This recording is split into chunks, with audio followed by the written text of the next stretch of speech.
অন্যের কাছে নিজের মূল্য খোঁজা বন্ধ করো। নিজেকে সস্তা মনে করা এমনিতেই বন্ধ হয়ে যাবে।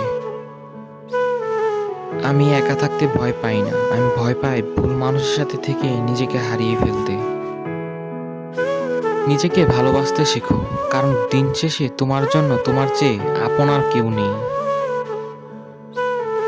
মানুষও বদলাবে, সময়ও বদলাবে, কিন্তু নিজের প্রতি নিজের ভালোবাসাটা যেন কখনোই না বদলায়। শান্ত থাকা মানে দুর্বলতা নয়, মাঝে মাঝে নিজের শান্তির জন্য একা থাকাই সবচেয়ে বেশি উত্তম।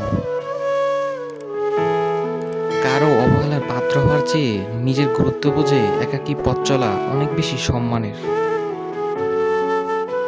ভিড়ের মাঝে হারিয়ে যাওয়ার চেয়ে একাকিত্বে নিজেকে খুঁজে পাওয়া অনেক বেশি গৌরবের। যখন তুমি নিজের সঙ্গ উপভোগ করতে শিখবে, তখন একাকিত্ব তোমার কাছে অভিশাপ নয়, বরং আশীর্বাদ মনে হবে। একাকিত্ব মানে একঘেয়েমি নয়, একাকিত্ব হলো নিজের সাথে নিজের শ্রেষ্ঠ সময় কাটানো।